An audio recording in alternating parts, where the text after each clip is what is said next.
Hi, I'm Stephen Brand from Upstairs on the Square in Cambridge, Massachusetts, and today we are making turkey chili.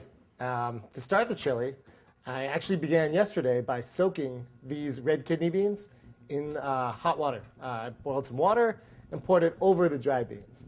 I put it in the fridge overnight, and now I just drained them and washed them, and I put them in some cold water and bring it up to a boil with a jalapeno that's cut in half and a piece of garlic that's smashed, or two, and a bay leaf. I use fresh bay leaves.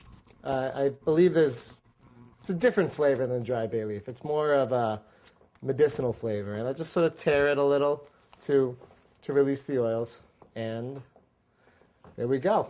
I'm going to simmer these probably about an hour, maybe 45 minutes till they're done. They should be completely tender, not al dente at all. And now to make the chili, we're going to begin by coating this pan with oil. I have a little bit of olive oil that is with my tomato confit that I made yesterday.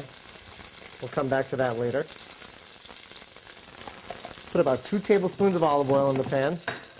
And we're going to add some ground turkey.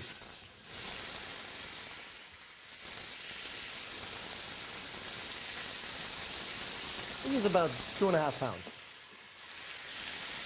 You want to season your ground turkey liberally with salt. I use kosher salt.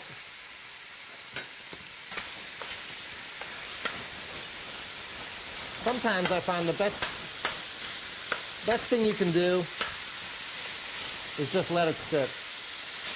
Sometimes if you stir too much, it won't brown at all. And browning is good because caramelization brings out more flavor and will make your chili taste better in the long run. All right. So our meat is browned up a little, and we are going to add some spices to flavor the meat. And you want to add the spices pretty early in the process so that they really have a chance to perfume everything that we're putting in and really become great chili. So I'm going to add about 4 or 5 bay leaves, some cinnamon sticks, and now we'll start with the sort of traditional chili spices. This is a dried chili pepper. You could use red chili flakes, crushed red chili flakes, or any other dried chili that you find.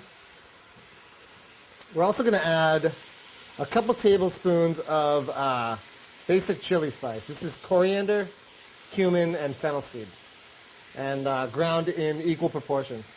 And I'm going to add a lot. I think I added about 4 tablespoons of the mixture. Now, what's that? Now, the reason why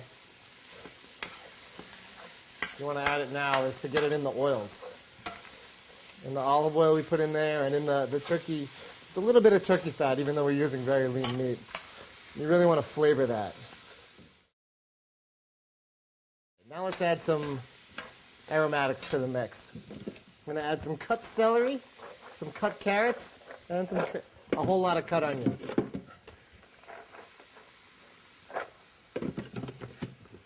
A lot of onions.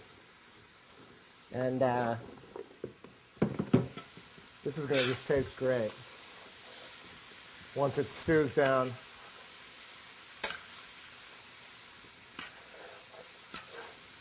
I'm going to add some fresh chili to the mix so we don't just have the dry chili flavor. I'm going to add some red jalapeno and some green jalapeno.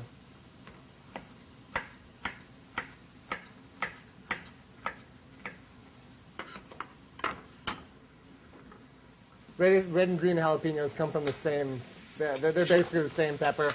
It's just that the green isn't quite mature.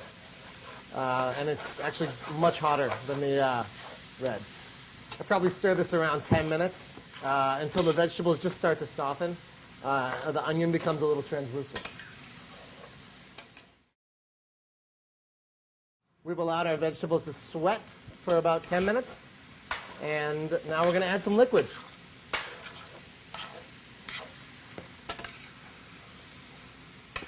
So, What I have is tomato confit and canned tomatoes. In the restaurant, we use tomato confit. What it is we peel the tomatoes and cook them slowly in olive oil so that so it brings out the natural sweetness of the tomato. Very similar to a canned tomato, which is peeled and in juice. So I'm going to use both, actually, for this preparation. I'm going to use the juice from the canned tomato. I'm going to put a couple tomatoes in there, and I'm going to crush them up with my spoon here. Once again, I'm still scraping at the bits on the bottom. I'm going to add some tomato confit.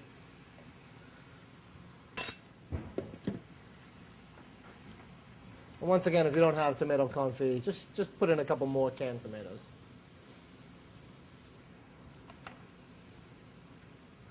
All right, great.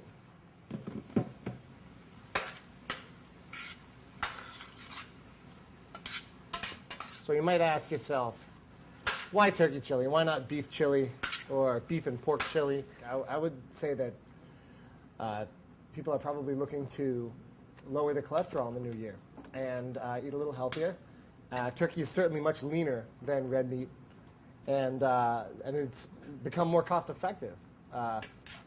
We're all looking to tighten our budgets in the new year, and turkey's a great alternative. I'm going to add a little bit of water. So we'll simmer this. Simmer this a half an hour, up to 2 hours. I always go on the lower end as far as time. I always try to simmer it. I try not to overcook. I think it tastes bright and fresh if you only simmer it about a half an hour.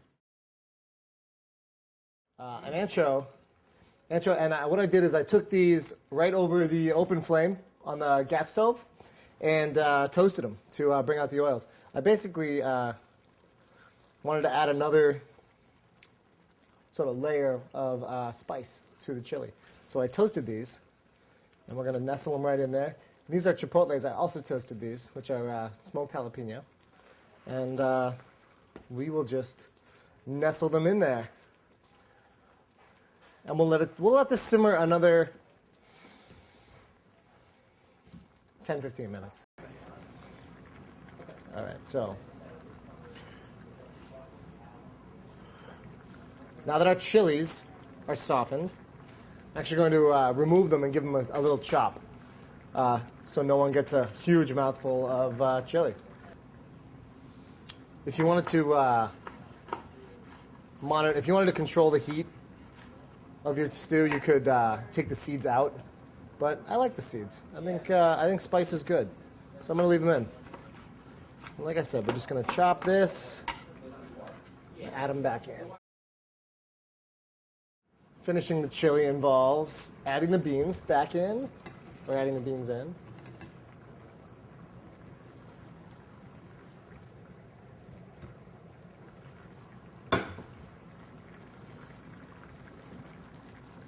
I'm going to be careful to remove the garlic skin and whole pieces of garlic. Certainly the half jalapeno. And the last thing we're going to add to this chili today, just to give this, to make it sort of a Massachusetts chili, so I'm going to add diced butternut squash and diced macumber turnip. As soon as the turnip and squash are tender, the chili is done and ready to serve. All right, so what are we going to serve with our chili? Today, we're going to serve cornbread, and we're going to serve lime sour cream. And it's fairly simple to make lime sour cream. Now, I use regular sour cream, but once again, if you're looking for healthier options, you could certainly use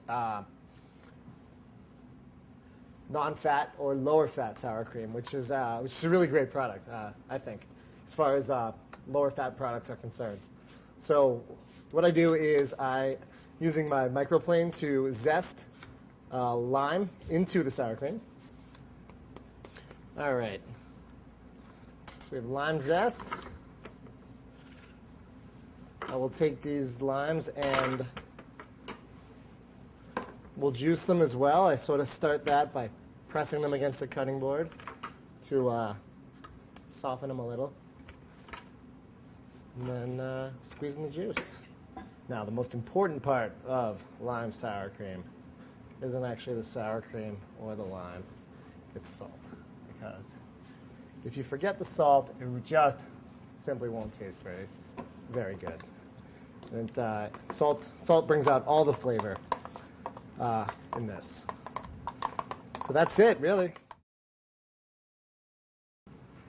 All right, our chili is done, and we're ready to plate it up. Of course, you might not. You might just want to eat it out of a mug if you're watching the Super Bowl, but we'll make it nice for TV. What I'm going to do is I have some cornbread that I baked in these little pans to make it look like ears of corn, which are very cute. Just butter those, and I'm going to top the chili with scallions, black diamond cheddar cheese, dollop of lime sour cream, just a couple pieces of watermelon radish, which will give crunch and color. And there you have it. Looks like a nice bowl of turkey chili.